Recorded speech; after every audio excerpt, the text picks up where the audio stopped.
Hello, friends. I hope you're all doing well by God's grace. Let's start the new episode with new story. Kindly first of all like this video and subscribe the channel. Thanks for your support. Let's start. The courtroom froze the instant the judge's gavel struck the bench. The sharp crack echoed through the chamber like thunder splitting the sky, rattling reporters, lawyers, former family members, and stunned spectators alike.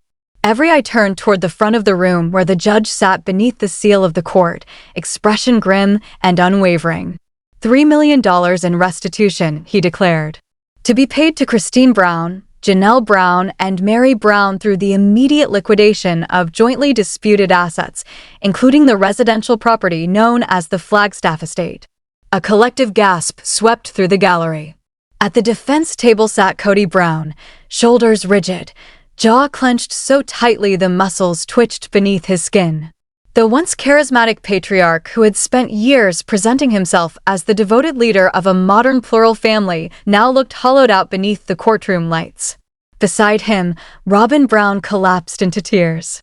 Mascara streaked down her cheeks in dark rivers.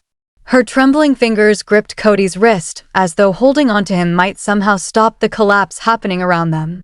But nothing could stop it now. The empire had fallen. Not in a television finale. Not in a dramatic reunion special. But in court. The room remained silent except for Robyn's soft sobs and the scratch of journalists furiously writing notes. Behind the defense table, seated together in the gallery, were Kody, Janelle, and Mary. They did not smile. They did not celebrate. They sat united. That alone shocked people more than the verdict itself.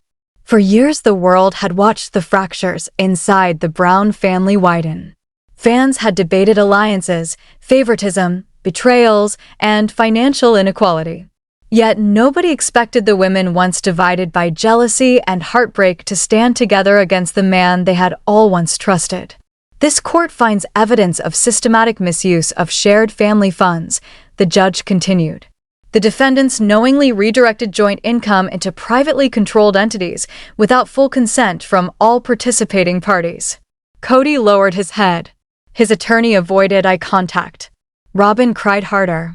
The cameras kept rolling. Outside the courthouse, crowds had gathered since dawn. News vans lined the streets.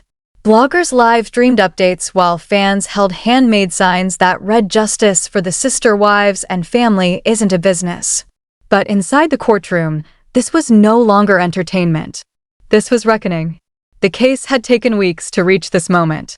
Testimony after testimony had peeled back layers of financial secrecy buried beneath years of reality television smiles and carefully crafted narratives.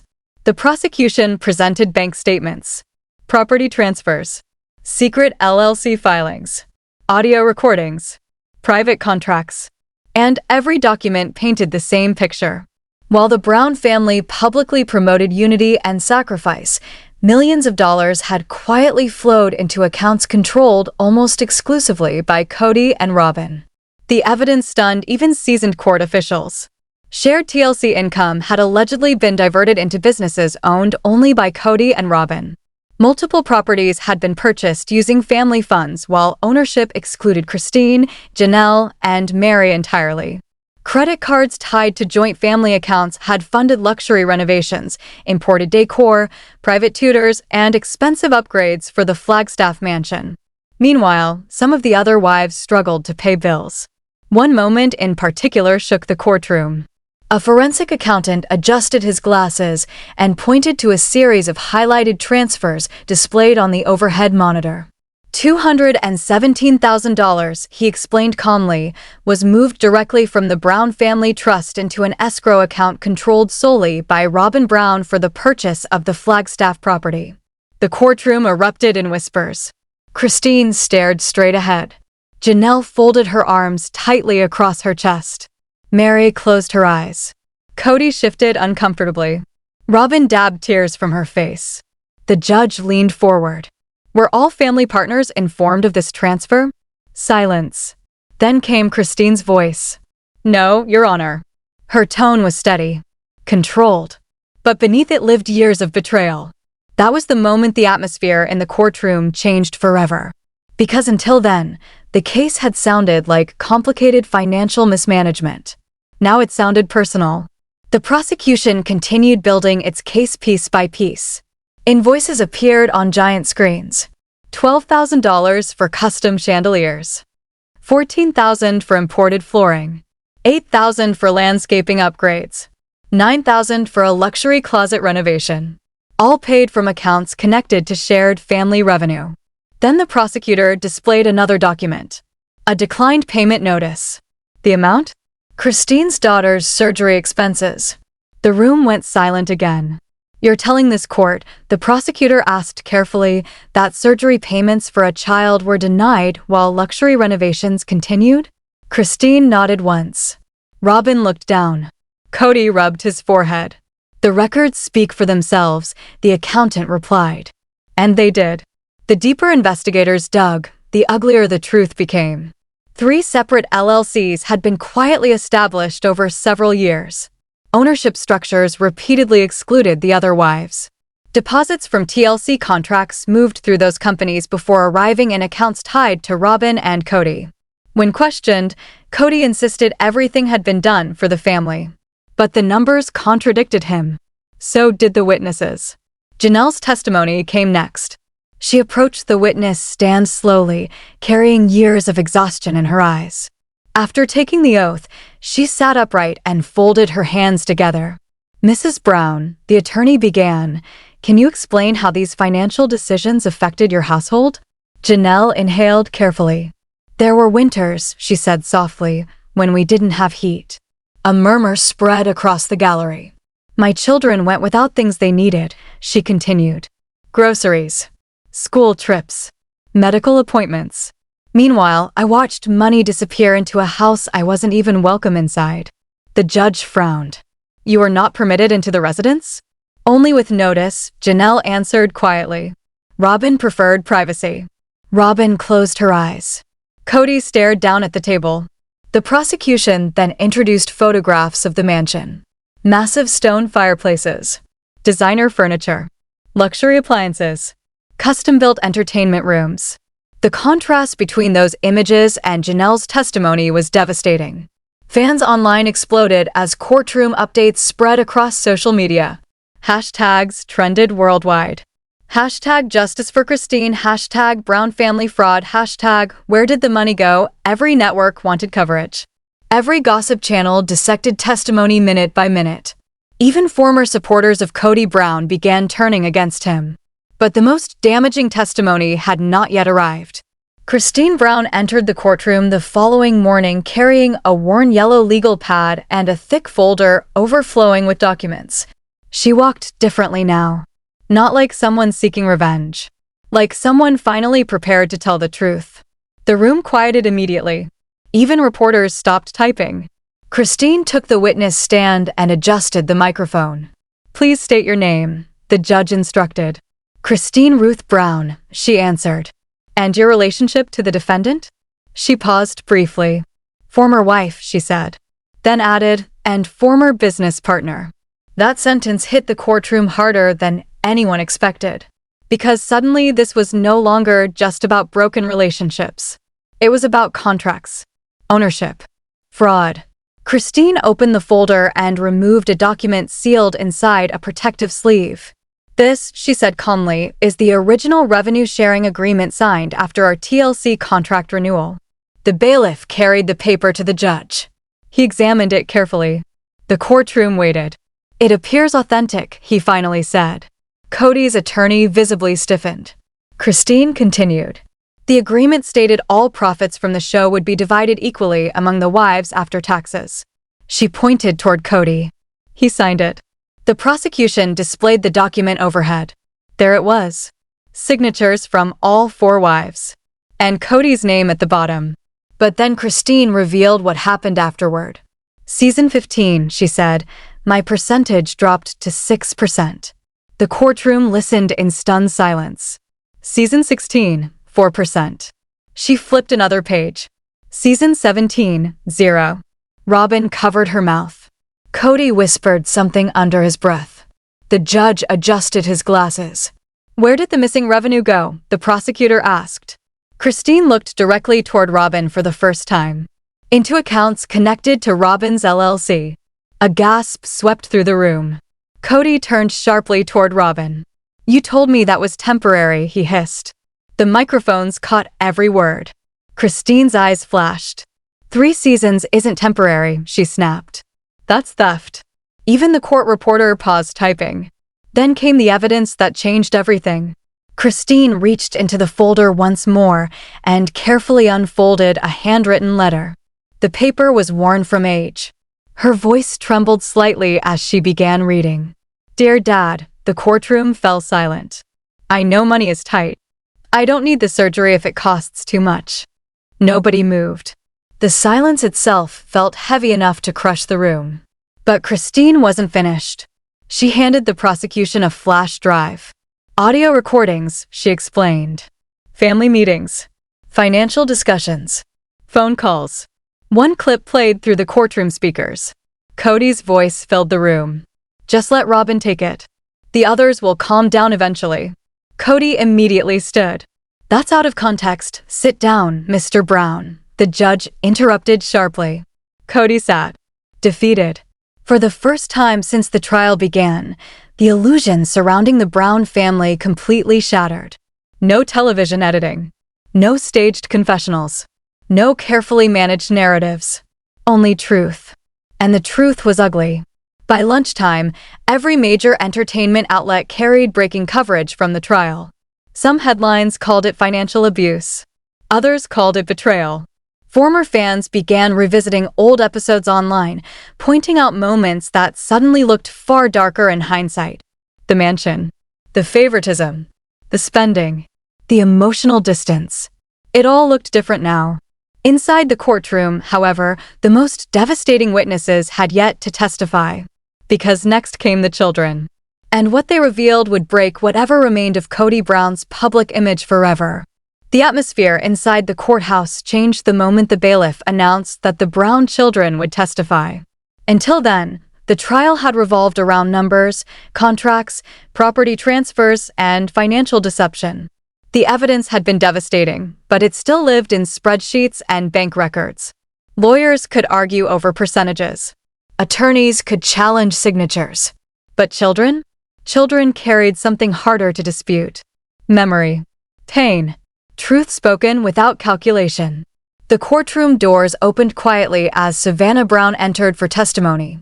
At 23 years old, she walked with calm restraint, though the tension in her face betrayed years of disappointment she had clearly learned to hide long ago. The room watched her cross the floor. Kody watched too.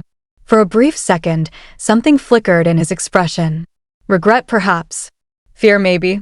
Or maybe simply the realization that the people he once expected unquestioning loyalty from were now prepared to speak publicly against him. Savannah took the oath. Then she sat down. "Miss Brown," the prosecutor began gently, "can you explain how the financial decisions within your family affected your upbringing?" Savannah inhaled slowly. "There were winters when we didn't have heat," she said. The courtroom became motionless. "My mom would tell us to wear extra socks at night because the electricity bill couldn't be paid yet.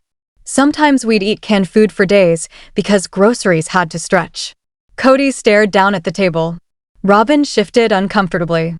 Savannah continued. "But then we'd visit Dad and Robyn's house." Her voice stayed steady, but the hurt inside it was unmistakable. There were giant televisions, new furniture, expensive decorations, catering during parties, security systems, heated floors. The jury exchanged glances. "And how did that make you feel?" the prosecutor asked softly. Savannah finally looked directly at Kody. "Like we mattered less." The words landed harder than any financial report ever could. "You just spent it all on her," Savannah added quietly. Robyn lowered her head. The silence in the room deepened. One juror visibly wiped away tears. Another stared rigidly ahead, jaw clenched tight. The prosecution then introduced text messages recovered from old family group chats. One message read, "Mom says we can't use the family card anymore." Another, "Robyn's kids are flying first class while I'm sleeping in my car between shifts." And another, "I think we were only important when cameras were filming." The courtroom sat frozen as each message appeared on screen.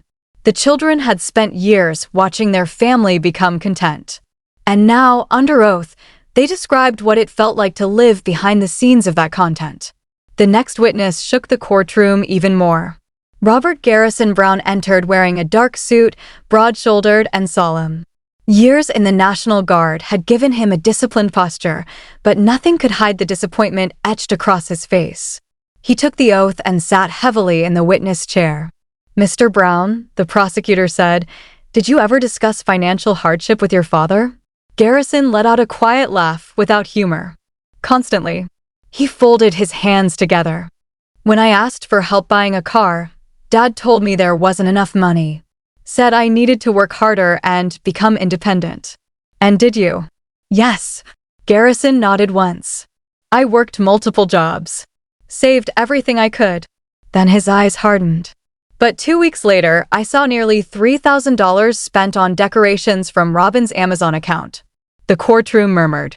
"He called it family investment," Garrison said bitterly. "Meanwhile, I couldn't even get invited to Thanksgiving." Kody rubbed his temples. Robyn stared at the floor. "My siblings were struggling with tuition," Garrison continued. "Some were sharing apartments. Some skipped meals. But every time we raised concerns, we got told to be grateful." The prosecutor displayed more receipts on the overhead screens. Luxury decorations, seasonal furniture, designer clothing purchases, home upgrades, all connected to accounts linked with shared family funds. Garrison pointed toward the screen. "That money was supposed to help all of us." His voice cracked for the first time. "But eventually we realized there was never really one family anymore. There was Dad, Robyn, and everyone else." The words echoed through the courtroom. Even Kody's attorney looked defeated now. The defense attempted objections several times throughout the children's testimony, but the judge repeatedly overruled them. Emotional impact is relevant to the court's determination regarding misuse of joint family resources, he stated firmly. Then came Aspen Brown. Unlike the others, Aspen entered quietly, almost timidly. Her soft demeanor made the pain in her testimony even harder to hear. She sat carefully in the witness chair and clasped her hands tightly in her lap. "I always believed in plural marriage," she began. Her voice trembled. "I really did." The courtroom listened intently. "I thought our family was showing people that love could work differently.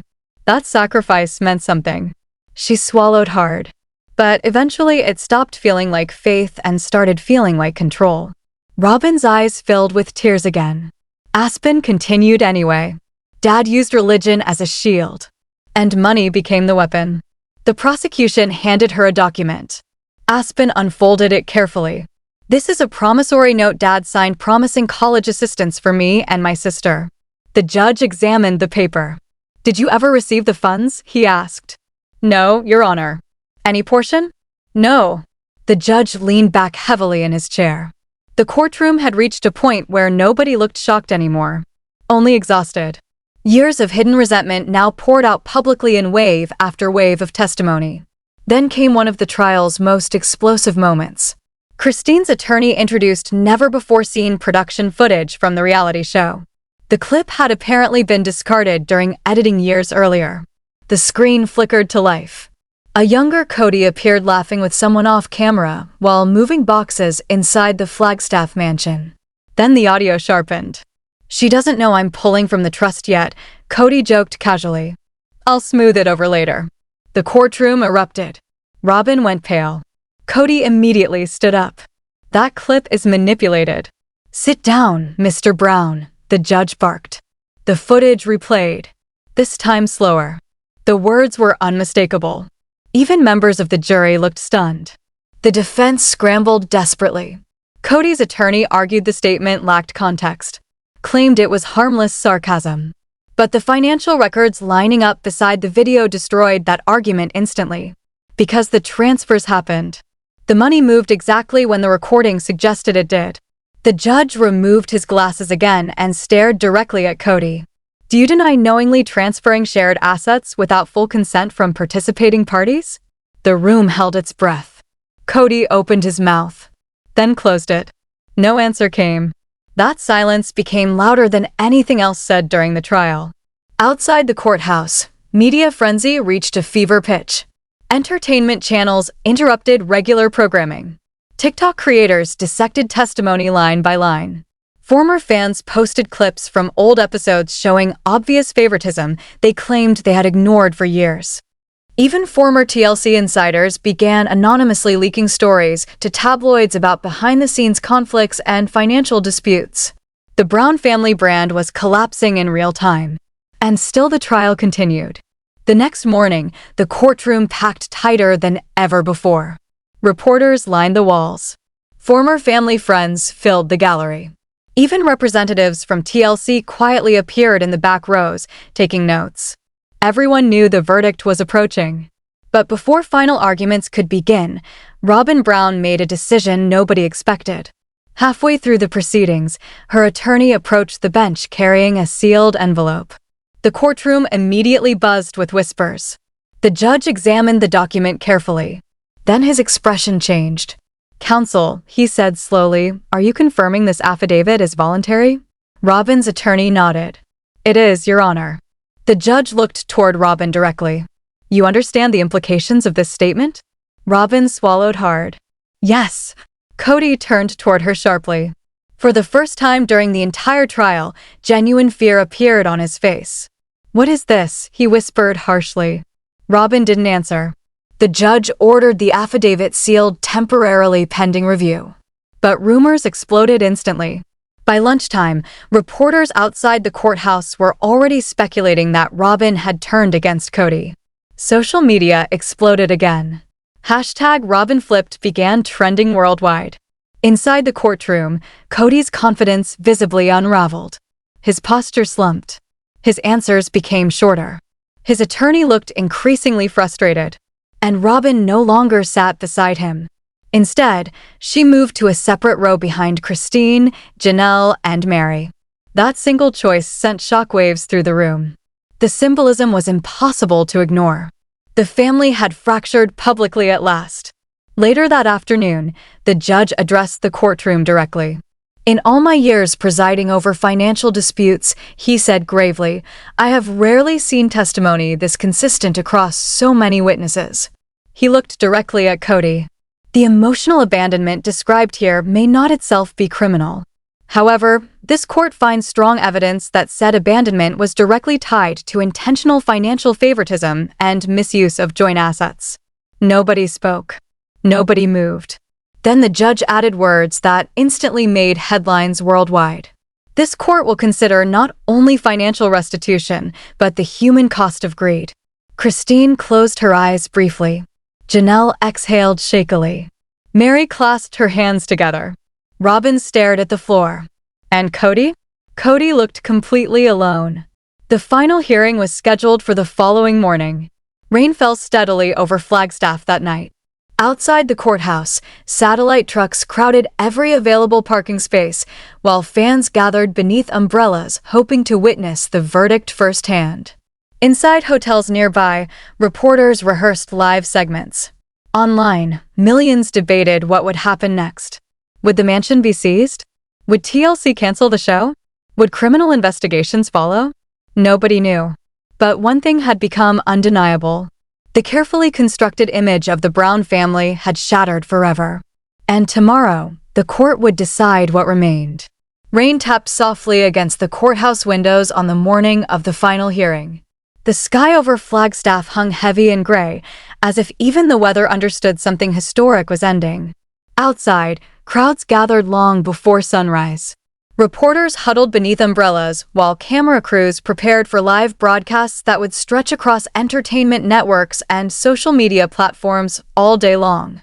Inside the courthouse, every seat was occupied. Former friends of the family sat beside curious fans. Legal analysts whispered to producers. Representatives connected to TLC quietly filled the back rows, avoiding cameras while watching the disaster unfold in real time. At exactly 9 a.m., the courtroom doors opened. Kody Brown entered first. He looked nothing like the confident television patriarch audiences once knew. His suit was wrinkled. His shoulders slumped. Dark circles shadowed his eyes, and his usually styled hair looked hastily combed back as though he had barely slept. No one walked beside him. No wives. No children. No support. Only his attorney. The room watched silently as he sat at the defense table. 5 minutes later, Robyn entered alone. That shocked the courtroom more than anything. For years, she had stood at Kody's side through every controversy, every interview, every family collapse. But today she avoided even looking at him. Instead, she quietly sat behind Christine, Janelle, and Mary. The symbolism spread through the courtroom instantly. Robyn had chosen her side. The bailiff called for order. Everyone rose as the judge entered. This court is now in session. The room settled into tense silence. The judge adjusted his glasses and opened a thick stack of documents before him. Over the course of these proceedings, he began, "This court has heard testimony from former spouses, children, financial experts, and media representatives. We have reviewed financial records, contracts, witness statements, recordings, and sworn affidavits." He paused. What this court uncovered was not simply poor accounting. The courtroom remained utterly still. It was systematic misuse of shared family resources conducted over several years. Kody stared straight ahead. Robyn clasped trembling hands together. Christine remained calm. Janelle looked exhausted. Mary quietly wiped tears from her eyes. The judge continued. This court finds Kody Brown and Robyn Brown responsible for the intentional misappropriation of jointly earned income belonging to the Brown family partnership. No gasp came this time. Everyone already knew. The verdict had become inevitable days earlier. Still, hearing the words spoken aloud felt final in a way nothing else had. The judge turned another page. The court therefore orders restitution totaling $3 million to be paid equally to Christine Brown, Janelle Brown, and Mary Brown. Kody closed his eyes. The Flagstaff property, the judge continued, shall immediately enter court-supervised sale proceedings. All profits from said sale will be frozen pending distribution. Robyn's breathing became uneven. The mansion was gone. The symbol of everything Kody believed he built was no longer his. But the judge was not finished. In consideration of the affidavit voluntarily submitted by Robyn Brown, the room tightened instantly. Kody slowly looked toward Robyn for the first time all morning. The judge continued reading. This court acknowledges Mrs. Brown's cooperation in surrendering ownership interests connected to disputed entities and recognizes her assistance in clarifying financial transfers. Kody's face drained of color. Robyn never looked at him. As a result, the judge declared, Robyn Brown shall not face additional financial sanctions beyond participation in the restitution order. Whispers exploded throughout the courtroom. Robyn had protected herself. Legally. Publicly. Completely. Kody looked stunned. For several seconds, he simply stared at her as though seeing her clearly for the first time. Then came the ruling that shattered what remained of the Brown Empire forever. The judge folded his hands carefully. Furthermore, he said, Kody Brown is prohibited from operating, licensing, transferring, or profiting from any business entity using the Brown family name without written consent from all adult participating parties. Gasps finally erupted again. No more family brand. No more Brown family entertainment. No spin-offs. No merchandising. No independent deals. Nothing. The television empire built over years had effectively been frozen. And then the final blow landed. All current and future revenues connected to the television program known as Sister Wives, the judge stated firmly, shall remain suspended pending full forensic audit and redistribution. Even reporters looked stunned. TLC representatives whispered frantically among themselves. The show itself might be over. The judge raised the gavel one final time. This court stands adjourned. Slam. The sound echoed like the ending of an era. Kody sat motionless. Robyn quietly cried. Christine lowered her head in relief. Janelle exhaled shakily. Mary covered her mouth with both hands. Outside the courthouse, chaos erupted instantly. News alerts exploded across phones worldwide. Photographers surged forward as courthouse doors opened. Christine emerged first. She wore no triumphant smile, no dramatic expression, just quiet peace. Years of carrying betrayal across her shoulders finally seemed lighter. Janelle followed beside her sons. Mary walked out moments later holding tightly to her attorney's arm. Then Robyn appeared. This time there were no dramatic tears, no mascara streaks, only a printed statement trembling slightly in her hands. She stepped toward the microphones. "I will no longer participate in any business or media ventures involving Kody Brown," she read quietly. "I regret the financial decisions made during our marriage and accept responsibility for my role." The crowd erupted in shouting questions. Robyn stepped away without answering any of them. Finally, Kody emerged alone. The cameras exploded in flashes. For years, he had stood at the center of a carefully crafted reality television dynasty. Now he looked like a man watching his entire world disappear one headline at a time. Nobody stood beside him. Not wives. Not children. Not even Robyn. Only silence followed him down the courthouse steps. Meanwhile, back in Flagstaff, real estate agents were already preparing the mansion listing. The home once filled with cameras, staged dinners, forced smiles, and televised promises now stood empty beneath gray skies. Luxury furniture remained inside. Crystal fixtures still sparkled beneath recessed lighting. But the illusion was gone. The mansion was no longer a dream. It was evidence. And by nightfall, every major headline in America carried the same story. The Brown family empire has fallen. This episode is over. Please like this video. Next episode coming very soon.